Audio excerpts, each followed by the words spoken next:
O for a muse of fire that would ascend the brightest heaven of invention. A kingdom for a stage, Princes to act. and monarchs to behold the swelling scene. Then should the warlike Harry like himself assume the port of Mars. At his heels, leashed in like hounds, should famine, sword, and fire crouch for employment. But pardon and gentles all, the flat, unearthed spirits that have dared on this unworthy scaffold to bring forth so great an object. Can this cockpit hold the vasty fields of France?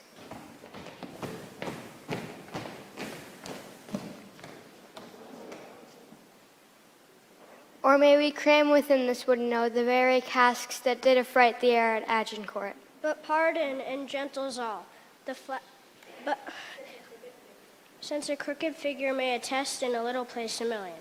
And let us ciphers to this great account on your imaginary forces work. Suppose within the girdle of these walls are not confined two mighty monarchies, whose high upreared and abutting fronts the perilous narrow ocean parts asunder. Piece out our imperfections with your thoughts. Into 1,000 parts divide one man, and make imaginary puissance. Think when we talk of horses, that you see them printing their proud hoofs in the receiving earth.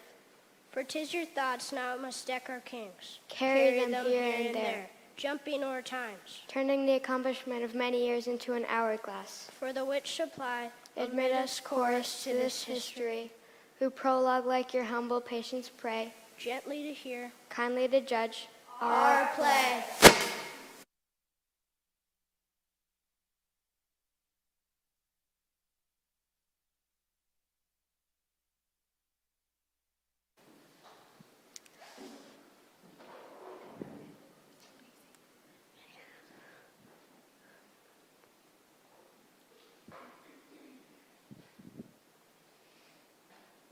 It must be thought on. If the bill pass against us, we lose the better half of our possession.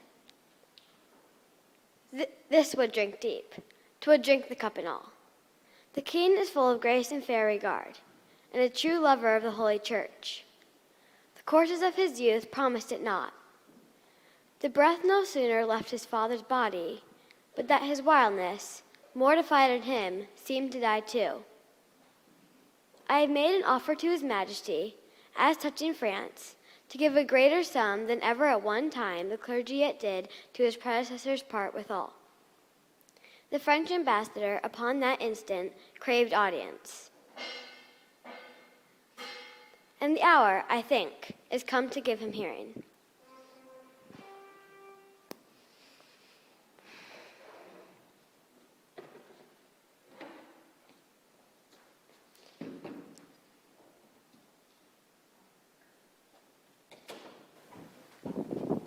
Where is my gracious Lord of Canterbury? God and his angels guard your sacred throne and make you long become it. Sure, we thank you, my learned Lord. We pray you to proceed, and justly and religiously unfold why the law so leak that they have in France, or should not, bar us in our claim. And God forbid, my dear and faithful Lord, that you should fashion, rest, or bow your reading. Therefore take heed how you impugn our person, how you awake our sleeping sword of war. We charge you, in the name of God, take heed. For we will hear, note, and believe in heart that what you speak is in your conscience washed as pure as sin with baptism. Then hear me, gracious sovereign, and you peers, that owe yourselves your lives and services to this imperial throne. There is no bar to make against your highness's claim to France but this. No woman shall succeed in Salique land, which Salique land the French unjustly gloss to be the realm of France. Yet their own authors faithfully affirm that the land Salique is in Germany, between the floods of Saale and of Elbe. Then doth it well appear that the Salique law was not devised for the realm of France, so that, as clear as the summer sun, King Pepin's title and Hugh Cabot's claim, King Louis his satisfaction, all appear to hold in right and title of the female. So do the kings of France unto this day. May I with right and conscience make this claim? The sin upon my head, dread sovereign, for in the book of Numbers it is writ, when the man dies, let the inheritance descend unto the daughter. Gracious Lord, stand for your own. Unwind your bloody flag. Look back into your mighty ancestors, O noble English, that could entertain with half their forces the full pride of France, and let another half stand laughing by, all out of work and cold for action. Your brother kings and monarchs of the earth do all expect that you should rouse yourself as did the former lions of your blood. They know your grace hath cause and means and might. So hath your highness, never the king of England, had nobles richer and more loyal subjects, whose hearts had left their bodies here in England, in thy pavilions in the fields of France.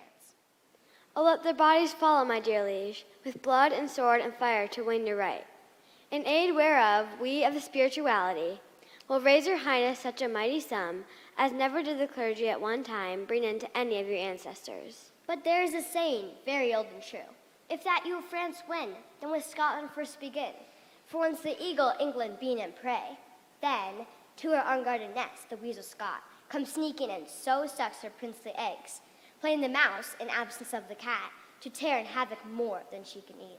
It follows then the cat must stay at home, yet that is but a crushed necessity, since we have locks to safeguard necessaries and pretty traps to catch the petty thieves. Therefore to France, my liege, divide your happy England into 4, whereof take you 1/4 into France, and you withal shall make all France shake. Call in the messengers sent from the Dauphin. Now are we well resolved, and by God's help and yours, the noble sinews of our power, France being ours, will bend it to our awe or break it all to pieces.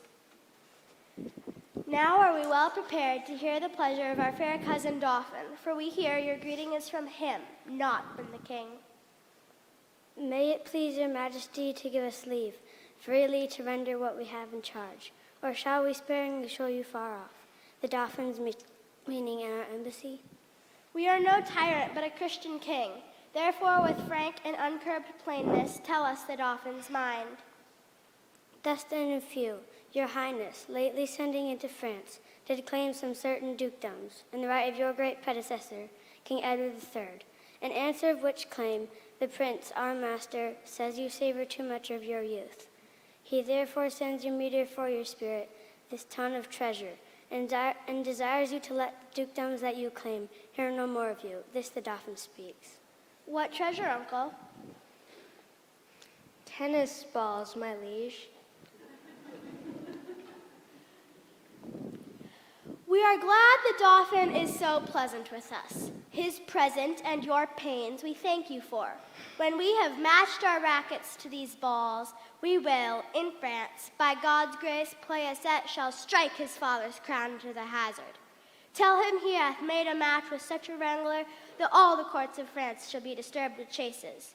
And we understand him well, how he comes o'er us with our wilder days, not measuring what use we made of them. Until the pleasant prince, this mock of his, hath turned his balls to gunstones, and his soul shall stand sore charged for the wasteful vengeance that will fly with them. For many 1,000 widows this his mock shall mock out of their dear husbands, mock mothers from their sons, mock castles down. And there are some yet ungotten and unborn that shall have cause to curse the Dauphin's scorn. So get you hence in peace, and tell the Dauphin his jest will savor but of shallow wit, when thousands a weep more than did laugh at it. Convey them with safe conduct. Fare you well. This was a merry message. We hope to make the sender blush at it. Therefore, my lords, omit no happy hour that may give furtherance to our expedition, for we now have no thought in us but France. Therefore, let every man now task his thought, that this fair action may on foot be brought.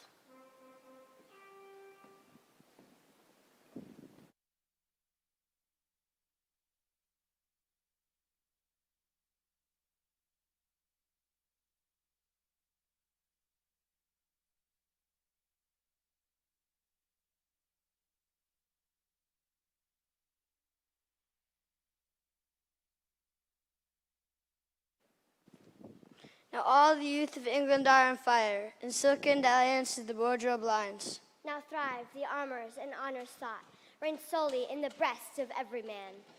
They sell the pasture now to buy the horse, flaw in the mirror of all Christian kins.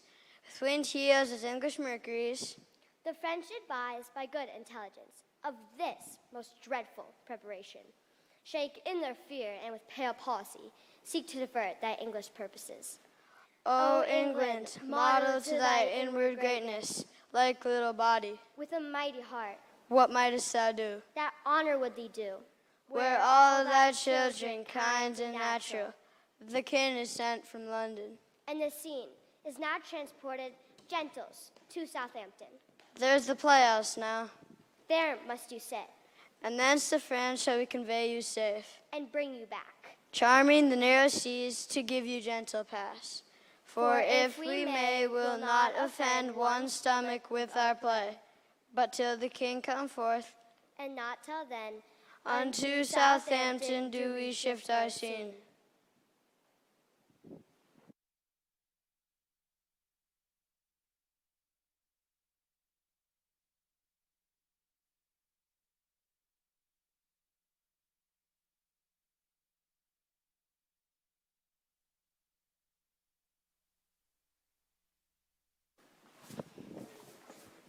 Well met, Corporal Nim. Good morrow, Lieutenant Bardolph. What, are Ancient Pistol and you friends yet? For my part, I care not. I say little, but when time shall serve, there shall be smiles. But that shall be as it may. I dare not fight, but I will wink and hold mine iron. It is a simple one, but what though? It will toast cheese, and endure cold as other men's swords will, and there's an end. I'll bestow a breakfast to make you friends. We'll be 3 sworn brothers to France. Let it be so, good Corporal Nim. Faith, I'll live so long as I may. That's the certain of it, and when I cannot live any longer, I shall do as I may. That is my rest, and that is the rendezvous of it. It is certain, Corporal, that he is married to Nell quickly, and certainly she did you wrong. You were troth-pled to her. I cannot tell. Things must be as they may. Men may sleep, and they may have their thoughts about them at that time. Some say knives of edges. It must be as it may. Though patience be a tired mare, yet she will prod. There must be conclusions. Well, I cannot tell. Here comes Ancient Pistol and his wife. Good Corporal, be patient here. How now, mine host Pistol? Face time. Callest thou me host? Now, by this hand I swear, I scorn the term, nor shall my Nell keep lodgers. No, by my troth, not long, for we cannot lodge and board a dozen or 14 gentlewomen that will honestly by the prick of their needles. Oh, well, a day, lady! If he be not John now, we shall see willful slander and batteries committed. Good Corporal, good Lieutenant, offer nothing here. Pish! Pish for thee, Iceland dog, that pricker cur of Iceland. Good Corporal Nim, show thy valor and put up your sword. Will you shock off? I'll have you soulless. Soulless, irregulous dog, O viper vile, the soulless in thy most marvelous face, the soulless in thy teeth and in thy fro. I do retort, the soulless in thy bowels. For I can take, and pistol's cock is up, and flashing fire will follow.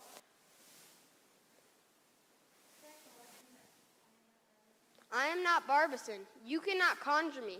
I have a humor to knock you indifferently well. If you go foul with me, Pistol, I will scour you with my rapier, as I may. If you would walk off, I would prick your guts a little, as I may, in fair terms. That's the humor of it. O braggart vile and damned fear is white, the grave doth gape, and dawning death is near. Therefore exhale. Hear me what I say. He that strikes the first stroke, I'll run him up to the hilts, as I am a soldier. An oath of mickle might, and fury shall abate. And give me thy fist, thy forefoot to me give, thy spirit's most tall. I will cut thy throat, one time or other, in fair terms. That's the humor of it. I defy again. And you, hostess, he is very sick and would to bed.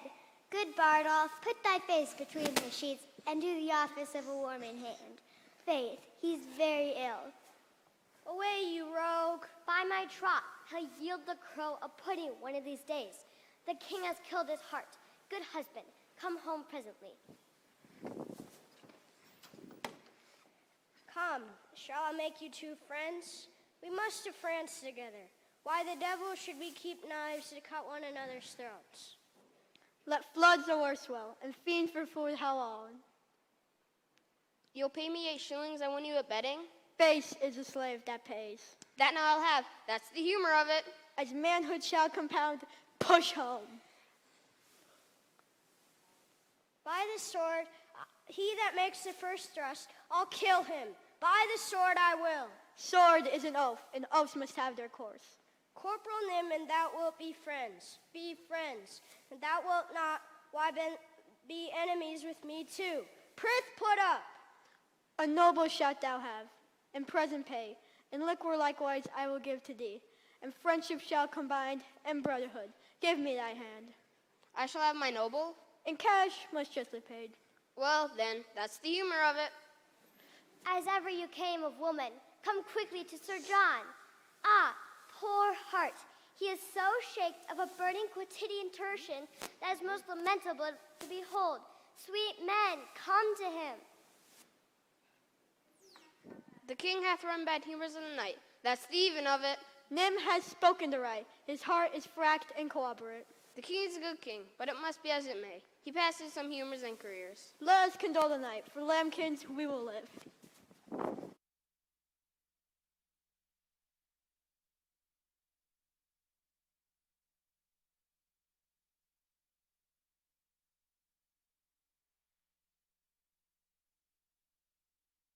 Thee, honey, sweet husband, and let me bring thee disdains. Boy, bristle thy courage up, for Falstaff, he is dead, and we must yearn therefore.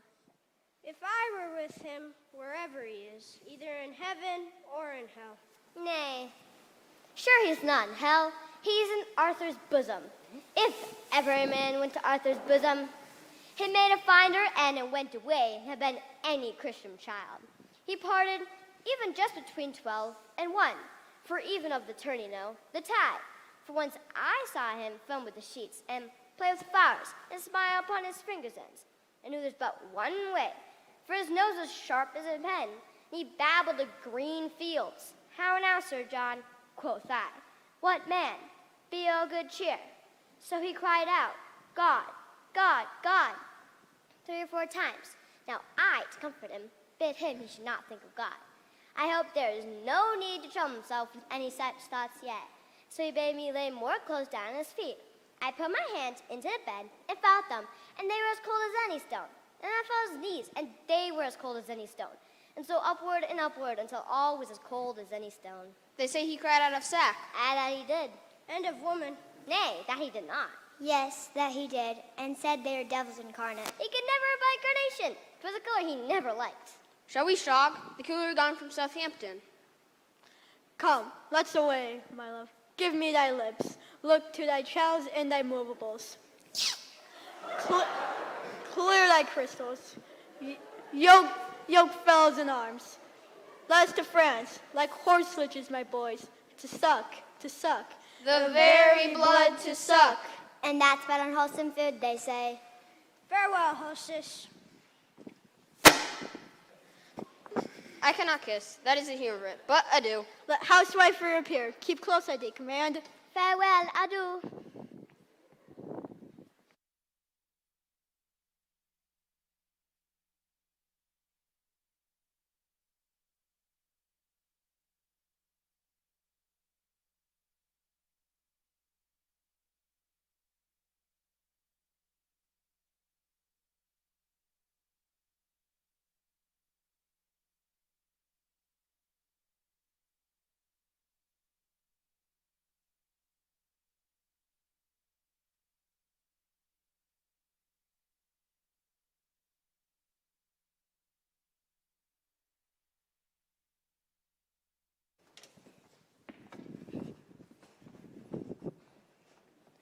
Thus comes the English in full power upon us, and more than carefully it us concerns to answer royally in our defenses. And you, Prince Dauphin, with all swift dispatch, to line and new repair our towns of war, with men of courage and with means defended. For England his approaches makes as fierce as waters to the sucking of a gulf. My most redoubted father, it is most meet we arm us against the foe, for peace itself should know not so dull a kingdom. Though war nor no known quarrel were in question, but that defenses, musters, preparations shall be maintained, assembled, and collected as were a war in expectation. Therefore I say, 'tis meet we all go forth to view the sick and feeble parts of France, and let us do it with no show of fear. No, with no more than if we heard that England were busied with a Whitsun Morris dance. For, my good liege, she is so idly kinged, her sceptre so fantastically borne by a vain, giddy, shallow, and humorous youth, that fear attends her not. O peace, Prince Dauphin, you are much too mistaken this king. Question your grace, the late ambassadors with what great state he heard their embassy, how well supplied with noble counselors, how modest in exception, and withal, how terrible in constant resolution. And you shall find his vanities forespent, were but the outside of Roman Brutus, covering discretion with the coat of folly, as gardeners do with ordure, hide those roots that shall first spring and be most delicate.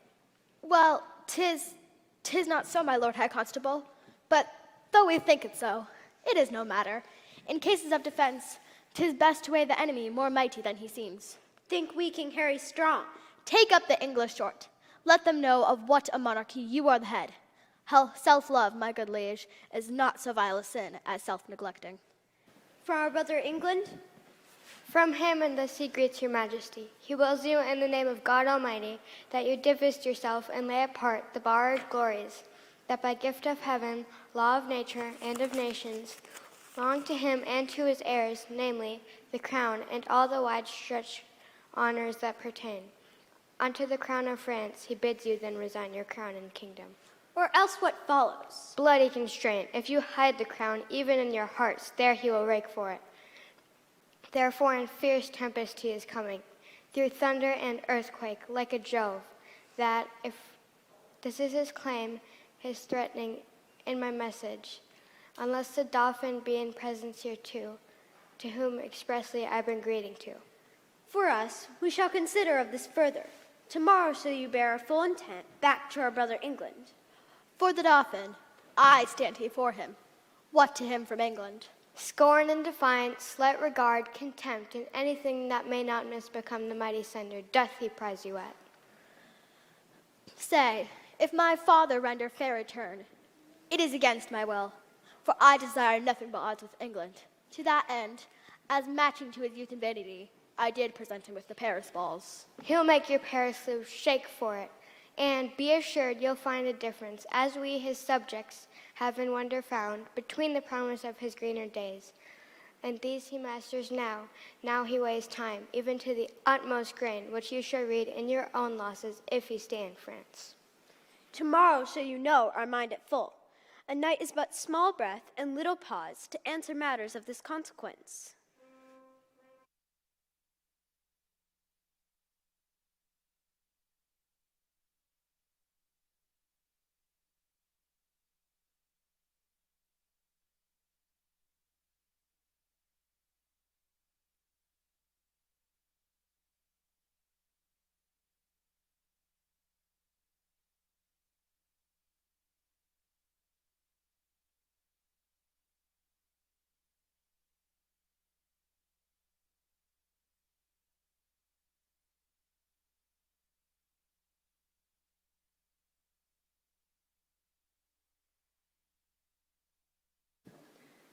Thus with imagined wings our swift scene flies, in motion of no less celerity than that of thought.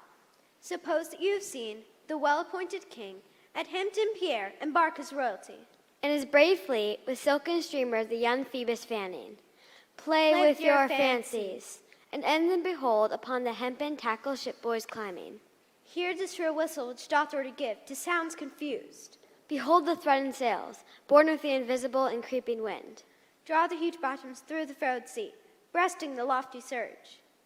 Oh, do but think, you stand upon the rivage, and behold, a city on the inconstant billows dancing. For so appears this fleet majestical, holding due course to Harfleur. Follow, follow. Grapple your minds to sternage of this navy. Work, Work your thoughts. and therein see a siege. Behold the ordnance on their carriages, with fatal mouths gaping on girded Harfleur.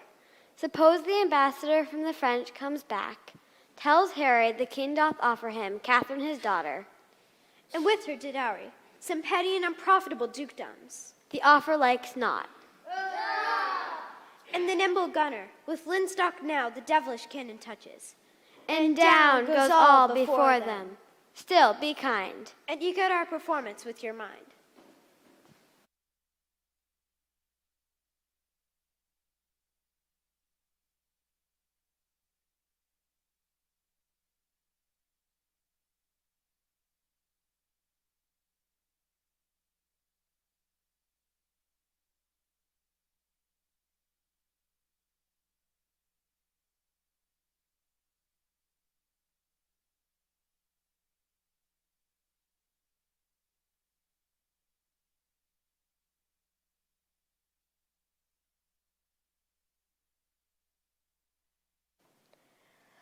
Once more into the breach, dear friends, once more! Or close the wall up with our English dead? In peace there's nothing so becomes a man as modest stillness and humility.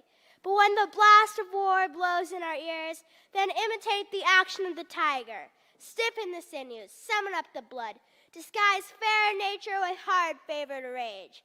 Then lend the eye a terrible aspect. I see you, like greyhounds in the slips, straining upon the start. The game's afoot.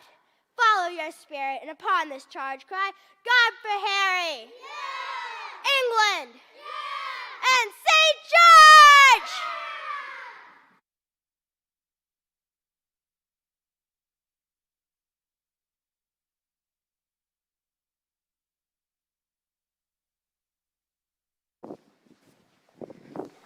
On! To the breach! To the breach! Pray thee, corporal, stay. The knocks are too hot. I have not a case of lives. The humor of it is too hot. That is the very plain song of it. The plain song is most just, for humors do abound. Knocks go and come, God's vassals drop and die, in sword and shield, in bloody field, doth win immortal fame. Would I were in an alehouse in London, I would give all my fame for a pot of ale and safety. And I. Up to the breach, you dogs, butt pillions! Be merciful, great Duke, to men of mold. Abate thy rage, great Duke. These be good humors. Your honor wins bad humors. As young as I am, I have observed these three swashers. I am boy to them all three. But all they three, though they would serve me, could not be man to me. For three such antics do not amount to a man. For Bardolph, he is white-livered and red-faced. For Pistol, he hath a killing tongue and a quiet sword. For Nim, he heard that men of few words are the best men, and therefore scorns to say his prayers, lest it should be thought a coward. But his few bad words are matched with as few good deeds. They will steal anything and call it purchase. I must leave them and seek some better service. Their villainy goes beyond my weak stomach, and therefore I must cast it up.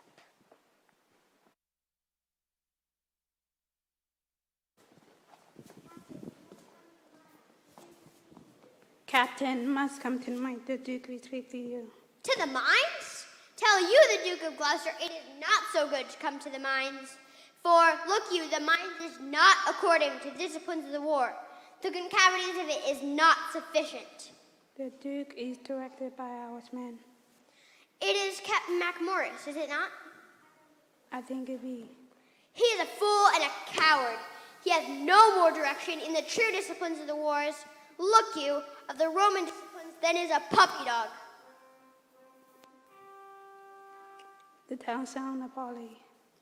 When there is more better opportunity to be required, look you, I will be so bold as to tell you I know the disciplines of the wars, and there is an end.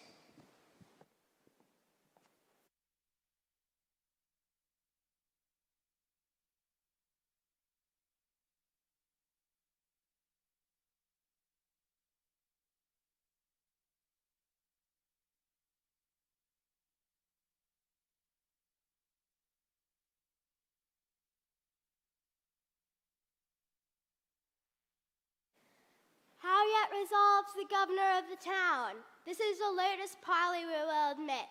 Therefore, to our best mercy give yourselves, or, like men proud of destruction, defy us to our worst. For, as I am a soldier, if I begin the battery once again, I will not leave the half-achieved Harfleur till in her ashes she lie buried.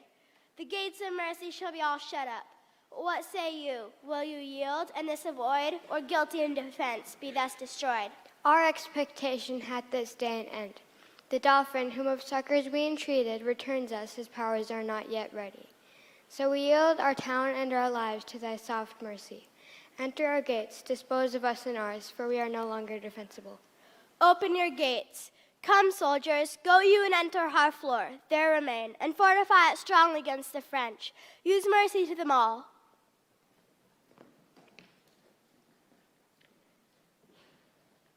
Tonight in Harfleur we will be your guest. Tomorrow for the march are we addressed.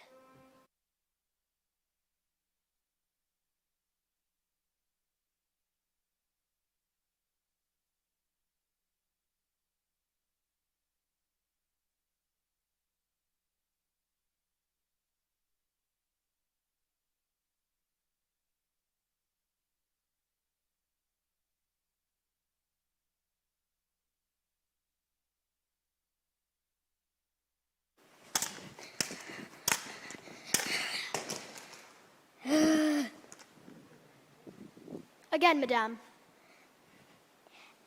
Alice, you have been to England, and you speak the language well. A little, madame. I pray thee, teach me. I must learn to speak. What do you call the hand in English? The hand, it is called de hand. The hand. And the fingers? The fingers, by my faith, I forget. But I will remember. The fingers, I think that they're called des fingres. Yes, des fingres. The hand, the hand. The fingers, the fingres.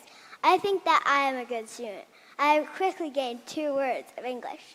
What do you call the nails? The nails, we call them denials. The nails. Listen, tell me, if I speak well. The hand, the fingers, and the nails. 'Tis well said, madame. It is very good English. Tell me the English for the arm. De arm, madame. And the elbow? D'elbow. D'elbow. I shall repeat all the words you have taught me thus far. It is too difficult, madame, I think. Excuse me, Alice. Listen. The hand, the fingers, the nails, the arm, the elbow. De elbow, madame. Oh, gracious sakes, I forgot. D'elbow. What do you call the neck? Dinique, madame. And the chin? Dissen. The sin. The neck, the chin, the sin. Yes, by your leave, in truth. You pronounce the words as properly as the natives of England. I do not doubt to learn, by the grace of God, and in little time. Have you not already forgotten what I have taught you? No, I recite to you promptly. The hand, the fingers, the malice, Denials, madame. the nails, the arm, the elbow. De elbow. That's what I said, elbow. Now also, the neck and the sin. What do you call the toes and the shoes and the gown? De little piggies, madame. De heels of height. And de dregs. The little piggies, the heels of height, and the dregs? Oh, Lord in heaven, these are terrible words. Bad, hard, harsh, corrupt, gross, and impudent, and not for ladies of honor to use. I do not wish to pronounce these words in front of the lords of France for all the world. So, the little piggies and the dregs. Nonetheless, I recite once more my lesson altogether. The hand, the fingers, the nails, the arm, the elbow. boo, de nick, de sin, de little piggies, de heels of height, and de dregs. Excellent, madame. That is enough for one time. Let us to dinner.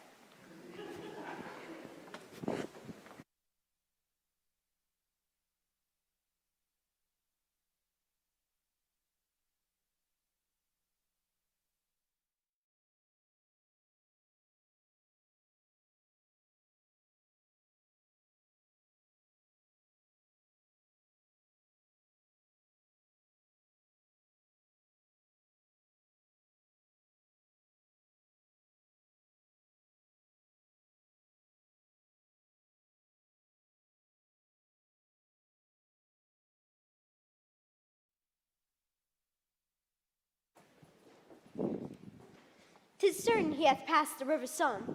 Dieu de bataille, where have they this metal? Is not their climate foggy, raw, and dull?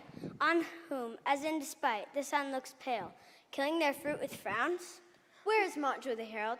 Speed him hence. Let him greet England with our sharp defiance. Up, princes, and the spirit of honor edged, more sharper than your swords. High to the field, bar hurry England that sweeps through our land, with pennons painted in the blood of Harthler. Go down upon him, you've power enough, and in a captive chariot into ruin, bring him our prisoner. This becomes the great. Sorry am I his numbers are so few, his soldiers sick and famished in their march. For I am sure, when he shall see our army, he'll drop his heart into the sink of fear, and for achievement offer us his ransom. Therefore, Lord Constable, haste on Montjoy, and let him say to England that we send, to know what willing ransom he will give. Prince Dauphin, you shall remain with us in ruin. Not so, I do beseech your majesty. Be patient, for you shall remain with us. Now forth, Lord Constable, and princes all, and quickly bring us word of England's fall.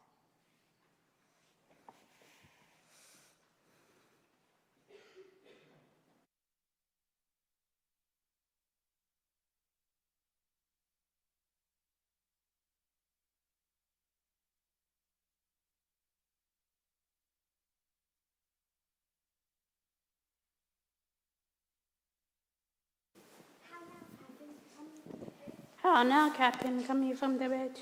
I assure you, there is very excellent services commanded at the bridge. The Duke safe?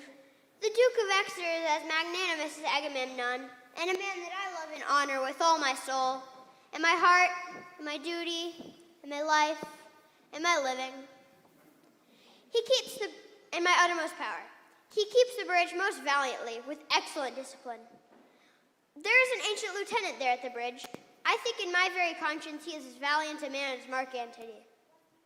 What do you call him? He is called Ancient Pistol. I know him not. Here is the man. I thee beseech to do me favors. The Duke of Exeter doth love thee well. I praise God, and I have merited some love at his hands. Barloff, a soldier, firm and sound of heart, he hath stolen a pass, and hanged must it be. A damned death, let gallows gape for dog, let man go free, let not hemp his windpipe suffocate, but Exeter hath given the doom of death for packs of very little price. Therefore, go speak. The Duke will hear thy voice. Let not Barloff's vital thread be cut with edge of pennycorn and vile reproach. Speak, Captain, for his life, and I will thee requite. Ancient Pistol, I do partly understand your meaning. Why then rejoice therefore? Certainly, Ancient, it is not a thing to rejoice at. For if, look you, he were my brother, I would desire the Duke to use his good pleasure and put him to execution. For discipline ought to be used. Die and be damned, and figgle for thy friendship. It is well. The fig is Spain.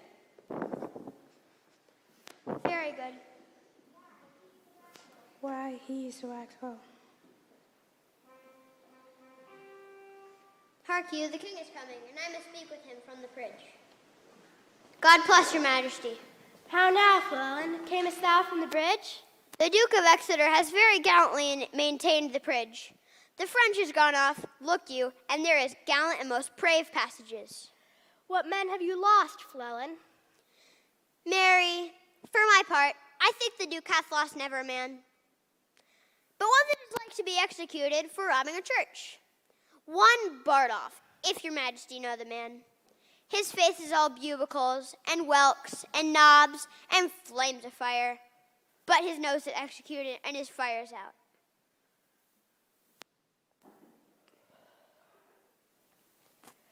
We would have all such offenders so cut off, for we give express charge that in our marches through the country there be nothing compelled from the villages, nothing taken but paid for. For when lenity and cruelty play for a kingdom, the gentler gamester is the soonest winner. You know me by my habit, Well, then I know thee. What shall I know of thee? my master's mind. Unfold it.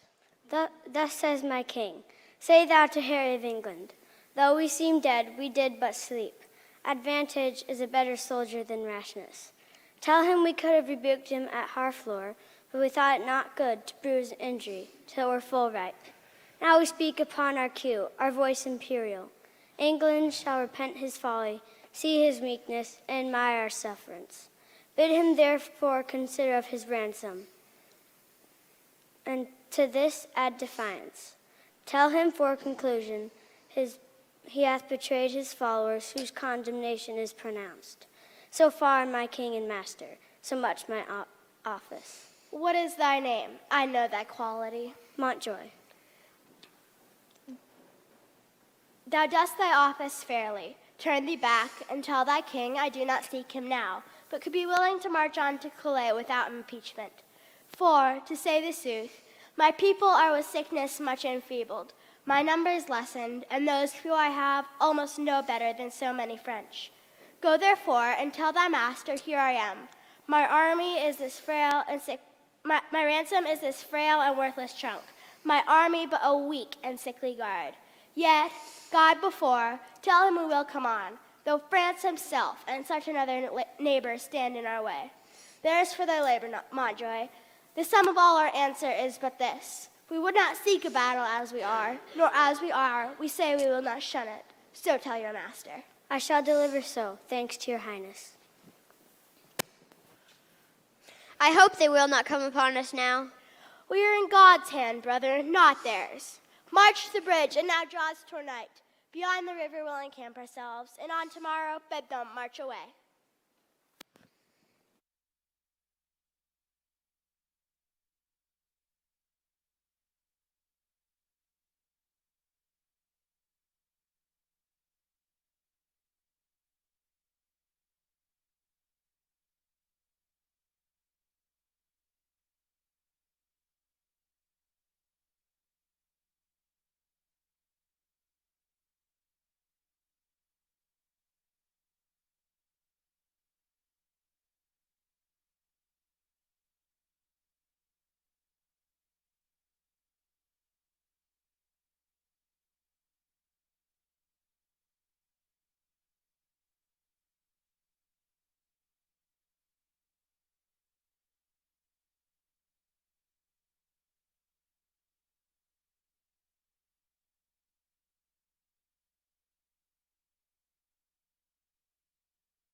Now entertain conjecture of a time, when creeping murmur in the pouring dark fills the wide vessel of the universe.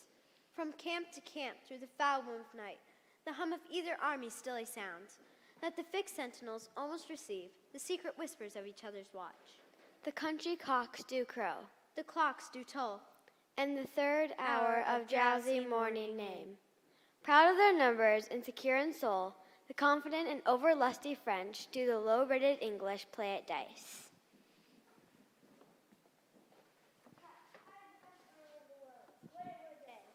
You have an excellent armor, but let my horse have his due. It is the best horse of Europe. Will it ever be morning? My lord of Orleans, my lord high constable, you talk of horse and armor. You're as well provided of both as any prince in the world. What a long night it is. I will not trade my horse with any but those who trot but on 4 pasterns. When I bestride him, I soar. I am a hawk. He trots on air. The earth sings when he touches it. He's of the color of the nutmeg. And of the heat of ginger. Indeed, my lord, it is a most absolute and excellent horse. It is the Prince of Palfreys. His neigh is like the bidding of a monarch, and his countenance enforceth homage. No more, cousin. Nay, the man hath know it that cannot. From the rising of a lark to the lodging of a lamb, very deserve praise on my palfrey. It is a theme as fluent as the sea. I once wrote a sonnet and in his praise and began thus: Wonder of nature. I have heard a sonnet to begin so to one's mistress. Then did they imitate that which I composed to my horse. You have good judgment in horsemanship. Will it never be day? I will trot tomorrow a mile, and my way shall be paved with English faces. I would it were morning, for I would be fain about the ears of the English. 'Tis midnight, I'll go arm myself. The Dauphin longs for morning. He longs to eat the English. I think he'll eat all he kills. By the white hand of my lady, he is a gallant prince. Swear by her foot that she may tread out the oath. He is simply the most active gentleman in France. Doing his activity, and he will still be doing. He never did harm that I heard of. Nor will do none tomorrow. He will keep that good name still. I know him to be valiant. I was told by one that knows him better than you. What's he? Mary, he told me so himself. He said he cared not who knew it. He needs not. There's no hidden virtue in him. A valiant and most expert gentleman. Would it were day. Alas, poor Harry of England, he longs not for the dawning as we do. Now it is time to arm. Come, shall it be about it?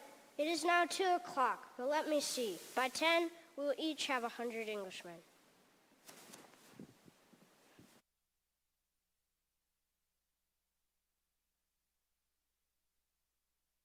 By their watchful fires, sit patiently and inly ruminate the morning's danger. Oh, now, who will behold the royal captain of this ruined band, walking from watch to watch? From tent to tent, Let him cry, praise and glory on his head. From forth he goes and visits all his host. upon his royal face there is no note how dread an army hath enrounded him. And every wretch, pining and pale before, beholding him, plucks comfort from his looks. A little touch of Harry in the night, and so our seen must to the battle fly. O name of Agincourt, sit and see. Minding true things by what their mockeries be.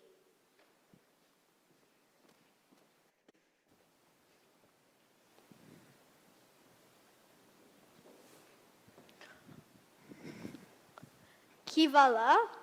A friend. Discuss unto me. Art thou officer, or art thou base, common, and popular?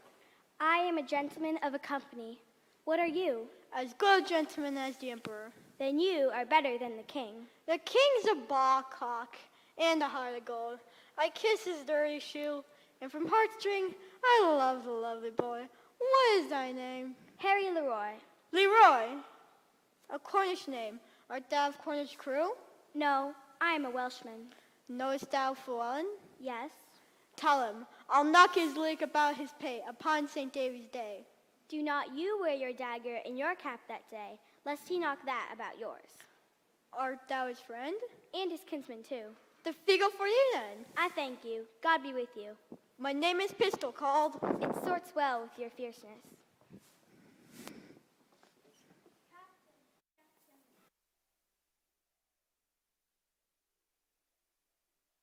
Of Pompey the Great, you should find, I warrant you, that there is no tittle-tattle or pibble-babble in Pompey's camp.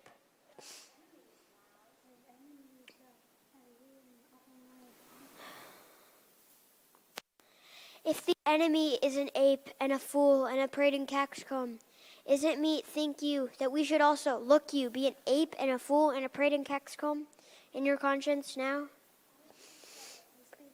I pray you and beseech you that you will. Though it appear a little out of fashion, there is much care and valor in this Welshman. Brother John Base, is not that the morning which breaks yonder? I think it be, but we have no great cause to desire the approach of day. We see yonder the beginning of the day, but I think we shall never see the end of it. Who goes there? A friend. Under what captain serve you? Under Sir Thomas Erpingham. A good old commander, mostly kind gentleman, I pray you. What thinks he of our estate? Even as men wrecked upon a sand, that looked to be washed off the next tide. He hath not told his thought to the king. No, nor it is meet he should. He may show what outward courage he will, but I believe, as cold a night as 'tis, he could wish himself in Thames up to the neck. And so I would he were, and I by him, at all adventures, so we are quit here. By my troth, I will speak my conscience of the king. I think he would not wish himself anywhere but where he is. Then he would be here alone, and he would be sure to be ransomed, and a many poor men's lives saved. I dare say you love him not so ill, to wish him here alone. Howsoever, you speak to feel other men's minds. Methinks I could not die anywhere so contented as in the king's company, his cause being just and his quarrel honorable. That's more than we know. Aye, or more than we should seek after. If we know enough, if we know we are the king's subjects. If his cause be wronged, our obedience to the king wipes the crime of it out of us. But if the cause be not good, the king himself have heavy reckoning to make, when all those legs and arms and heads chopped off in battle shall join at the latter day and cry all, we died in such a place. Now if these men do not die well, it will be a black matter for the king that led them to it, whom disobey were against all proportion and subjection.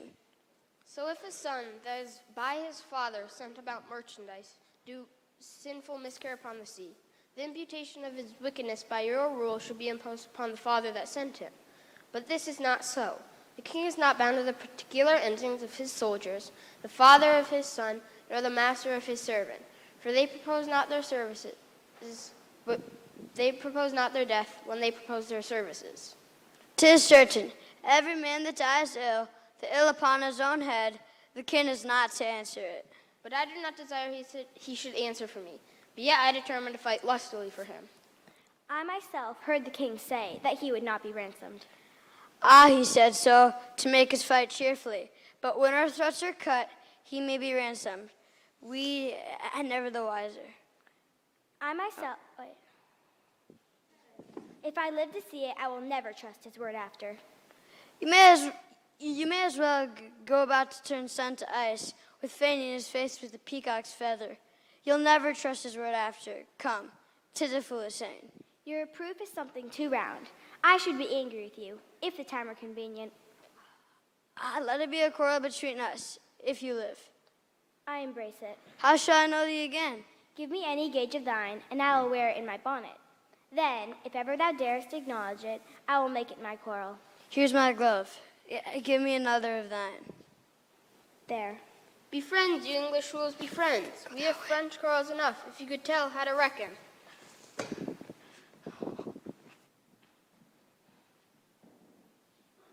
Upon the king, let us our lives, our souls, our debts, our careful wives, our children, and our sins lay on the king. We must bear all, O hard condition. O God of battles, steel my soldiers' hearts, possess them not with fear. Take from them now the sense of reckoning. If the opposed numbers pluck their hearts from them. I know thy errand, I will go with thee. The day, my friends, and all things stay for me.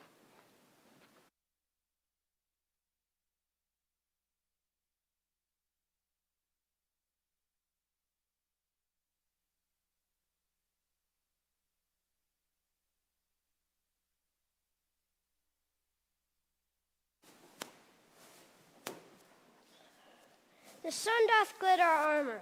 Up, my lords. Montecheva, my horse. Ha! Now, my lord constable. Hark, how our steeds for present service neigh. Mount them and make incision in their hides, that their hot blood may spin in English eyes, and doubt them with superfluous courage. Ha! To horse, you gallant princes, straight to horse. Do but behold yon poor and starved band. In your fair show shall suck away their souls, leaving them but the shells and husks of men.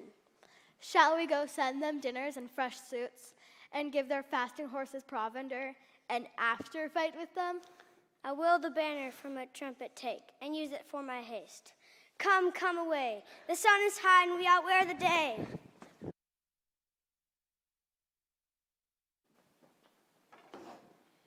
Where is the king? The king himself is rode to view the battle. Of fighting men they have full 70,000. It is 5 to 1. Besides, they all are fresh. God's arm strike with us, 'tis a fearful odds. Oh, that we now had here but 10,000 of those men in England that do no work today. What is he that wishes so? My cousin Westmoreland? No, my fair cousin. If we are marked to die, we are enough to do our country loss. And if to live, the fewer men, the greater share of honor. God's will, I pray thee, wish not one man more. This day is called the Feast of Crispian. He that shall live this day and come safe home will stand a tiptoe when the day is named, and rouse him at the name of Crispian. He that shall live this day and see old age will yearly on the vigil feast his neighbors and say, tomorrow is St. Crispian. Then he will strip his sleeve and show his scars and say, these wounds I had on St. Crispin's day. This story shall the good man teach his son, and Crispian shall ne'er go by from this day to the ending of the world, but we in it shall be remembered. We few, we happy few, we band of brothers, for he today that sheds his blood with me shall be my brother. And gentlemen in England, now abed, shall think themselves accursed that they were not here, and hold their manhoods cheap, whiles any speaks, that fought with us upon St. Crispin's day. My sovereign lord, bestow yourself with speed. The French are bravely in their battles set, and will with all expedients charge on us. All things ready, if our minds be so. Perish the men whose mind is backward now. Thou dost not wish more help from England, coz? God's will, my liege, would you and I alone, without more help, could fight this royal battle. Why, now thou hast unwished 5,000 men, which likes me better than to wish us one. You know your places. God be with you all. Once more I come to know of thee, King Harry, if for thy ransom thou wilt now compound, before thy most assured overthrow. I pray thee, bear my former answer back. Bid them achieve me, and then sell my bones. Come thou no more for ransom, gentle herald. I shall, King Harry, and so fare you well. Thou shalt never hear herald any more. Now, soldiers, march away, and how thou pleasest. God, dispose the day.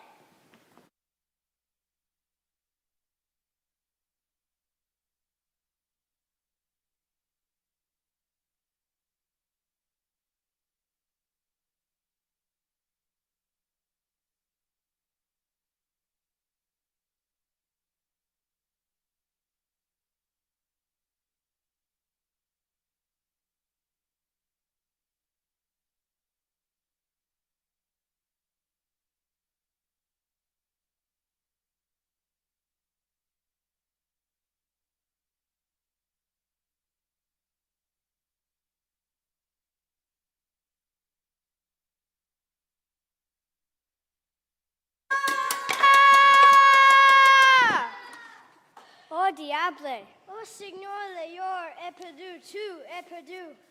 Mort de ma vie! All is confounded, all. Reapproaching everlasting shame sits mocking in their plumes. O merchant fortune, do not run away. Why, all our ranks are broke. O perdoable shame, let's stab ourselves. Be these the wretches we played at dice for? Is this the king we sent to for his ransom? Shame and eternal shame, nothing but shame. Let us die, and once more back again. And disorder that hath spoiled us, friend us now. Let us on heaps go offer up our lives. We are enough yet living in a field to smother up the English in our throngs, if any order might be thought upon. The devil take order now. I'll to the throng. Let life be short, else shame too long.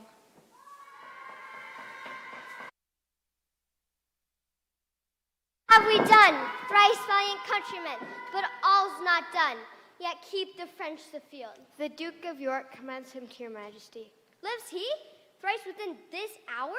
I saw him down, and thrice up again in fighting, from helmet to spear, all blood he was. In which array, brave soldier, doth he lie, larding the plain, and by his bloody side yoke fellow to his honor-owing wounds. The noble Earl of Suffolk also lies. Suffolk first died, in York, all higgled over. The pretty and sweet manner of it forced those waters which I would have stopped. But I had not so much a man in me, and all my mother came into mine eyes and gave me up to tears. But hark! What new alarm is the same? The French had reinforced their scattered men. Then every soldier kill his prisoners. Give the word through.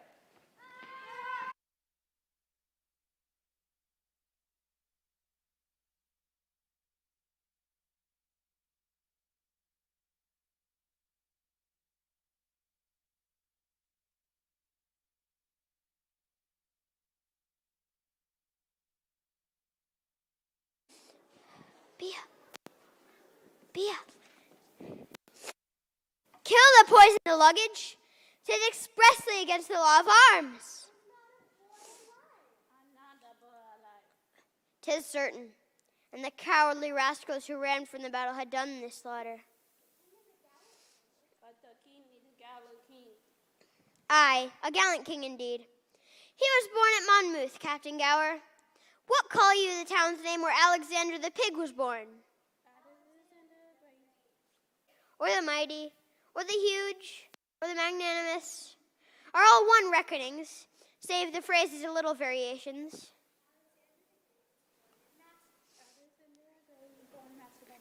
Born in Macedon? I'll tell you, there is good men born at Monmouth, as good as are at Macedon.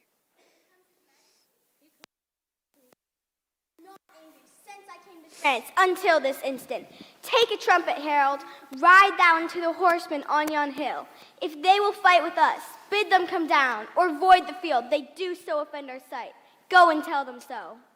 Here comes the herald of the French, my liege. His eyes are humbler than they used to be. How now? What means this, herald? Knowest thou not that I find these bones of mine for ransom? Comest thou again for ransom? No, great king, I come to thee for charitable license, that we may look our dead and then bury them, to sort our nobles from our common men. Oh, give us leave, great king, to view this safety and dispose of their dead bodies. I tell thee truly, herald, I know not if the day be ours or no. The day is yours. Praised be God, and not our strength for it. What is this castle called that stands hard by?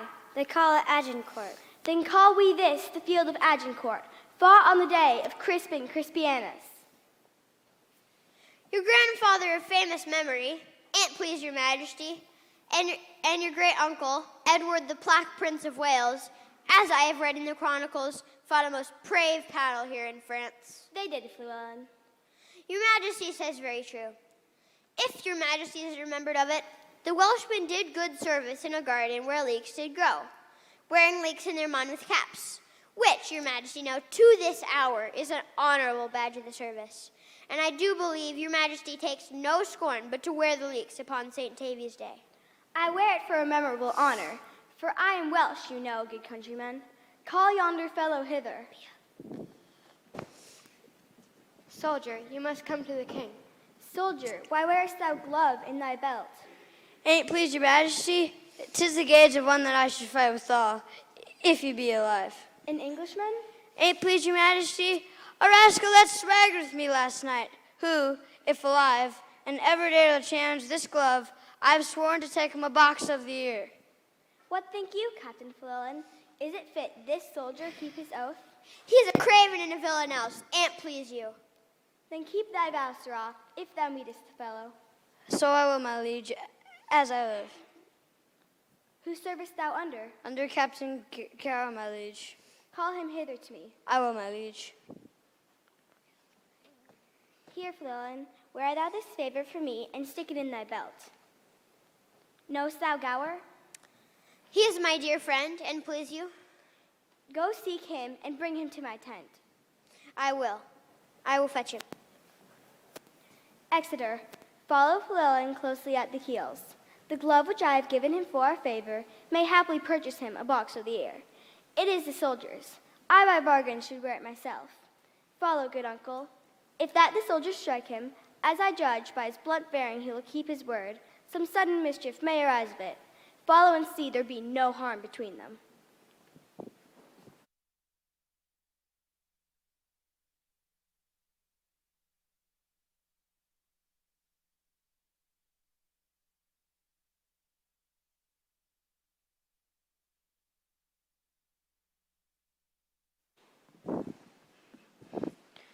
I warn it is tonight, you captain. God's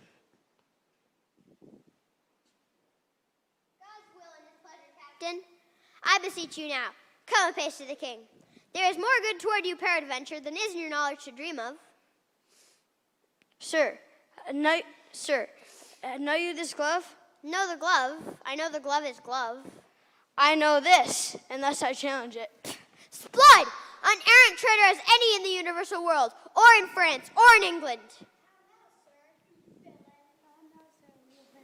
Do you think I'll be forsworn? Stand away, Captain Gower. Treason! I'm no traitor! That's a lie in thy throat. I charge you in his majesty's name. How now? What's the matter? Your majesty, look now. Here is a villain and a traitor that, look your grace, has struck the glove which your majesty has taken out of the helmet of Alencon. My liege, this is my glove, here's the fellow of it. And he that I gave unto in change promised to wear it in his belt. I promised to strike him if he did. I met this man with my glove in his belts, and I've been as good as my word. Your majesty, here now, is not this the glove of Alencon, which your majesty has given me in your conscience now? Give me thy glove, soldier. Look, here is the fellow of it. 'Twas I indeed thou promised to strike, and thou hast given me most bitter terms. All offenses, my lord, come from the heart, never any from mine that might offend your majesty. It was ourself thou didst abuse. Your majesty cannot like yourself. You appear to me, but as a common man. Witness the night, your garments, your loneliness, and what your highness has suffered under that shape. I beseech you take it for your own fault and not mine. For he that had been as I took you for, I made no offense, therefore I beseech your highness, pardon me. Here, Uncle Exeter, fill this glove with crowns and give it to the fellow. By this day and this light, this fellow has metal enough in his belly. Hold, there is 12 pence for you. I will none of your money. It is with a good will, I can tell you. It will serve you to mend your shoes. Come, wherefore should you be so bashful? Your shoes is not so good. It 'tis a good stilling, I warrant you, or I will change it. Now, Flo-Ellen, are the dead numbered? Here is the number of the slaughtered French. What prisoners of good sort are taken, uncle? Full 1,500 besides common men. This note doth tell me of 10,000 French that lie in the field slain. Here was a royal fellowship of death. What is the number of our English dead?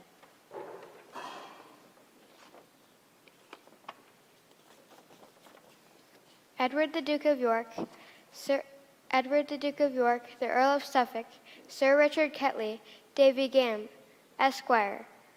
None else of name, and of all other men but 25. O God, thy arm was here. When in battle was there so great and little loss on one part and on the other. Take it, God, for is none but thine. 'Tis wonderful. Come, go we in procession to the village, and then to Calais, and to England then, where ne'er from France arrived more happy men.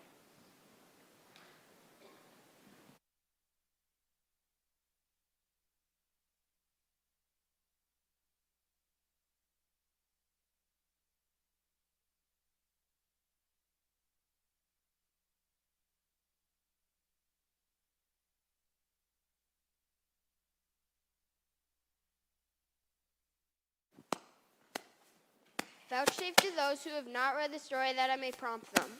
And if such as have, I humbly pray them to admit the excuse of times, of numbers, and due course of things, which cannot in their huge and proper life be here presented.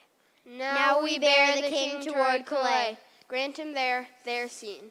Heave him away upon our winged thoughts athwart the sea. And thus so let him land, and solemnly see him set on to London. So swift a pace is thought that even now that you may imagine him upon Blackheath, where his lords desired him to have borne his bruised helmet and bended sword before him through the city. He forbids it. being free from vainness and self-glorious pride, giving full trophy, a signal and ostent, quite from himself to God. But now behold how London doth proud her citizens, as yet the lamentation of the French invites the King of England stay at home. The Emperor is coming in behalf of France to order peace between them. And amid all the occurrences, Whatever chanced, till here is back returned again to France, there must we bring him. then brook abridgment, And your eyes advance, after your thoughts. straight back again to France. Peace to this meeting. Wherefore are we met? Unto our brother France, and to our sister, health and fair time of day, joy and good wishes to our most fair and princely cousin Catherine. Right joyous are we to behold your face, most worthy brother England, fairly met. So are you, princes English, every one. My duty to you both on equal love, great kings of France and England, that I have labored with all my wits, my pains, and strong endeavors, to bring your most imperial majesties unto this bar and royal interview. Your mightiness on both parts best can witness you are assembled. My speech entreats that I may know the let. Why, gentle peace, should not expel these inconveniences and bless us with her formal qualities? I have but with a cursory eye or glanced the articles, pleased with your grace, to appoint some of your council presently to sit with us once more, with better heed to resurvey them, and will suddenly pass our accept and peremptory answer. Brother, we shall. Go, Uncle Exeter, and take with you free power to ratify, augment, or alter, as your wisdom best shall see. Yet leave our cousin Catherine here with us. She is our capital demand, comprised within the forerank of our articles. She hath good leave.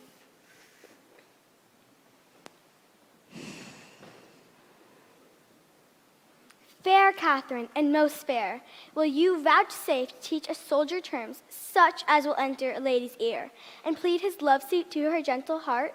Your majesty shall mock at me. I cannot speak your England. O fair Catherine, if you will love me soundly with your French heart, I will be glad to hear you confess it brokenly with your English tongue. Do you like me, Kate? Pardonnez-moi, I cannot tell what is like me. An angel is like you, Kate, and you are like an angel. What did he say? That I resemble the angels? I said so, dear Catherine. I am glad thou canst speak no better English. For, if thou couldst, thou wouldst find me such a plain king, that thou wouldst think I had sold my farm to buy my crown. I know no ways to mince it in love, but directly to say, I love you. How say you, lady? Save your honor, me understand well. Mary, if thou would have such a one, take me, take a soldier, take a king. And what sayest thou then to my love? Speak, my fair, and fairly, I pray thee. Is it possible that I should love the enemy of France? No, it is not possible you should love the enemy of France, Kate, but in loving me you should love the friend of France. For I love France so well, I will not part a village of it. I will have it all mine. And, Kate, when France is mine, and I am yours, then yours is France, and you are mine. I cannot tell what is that.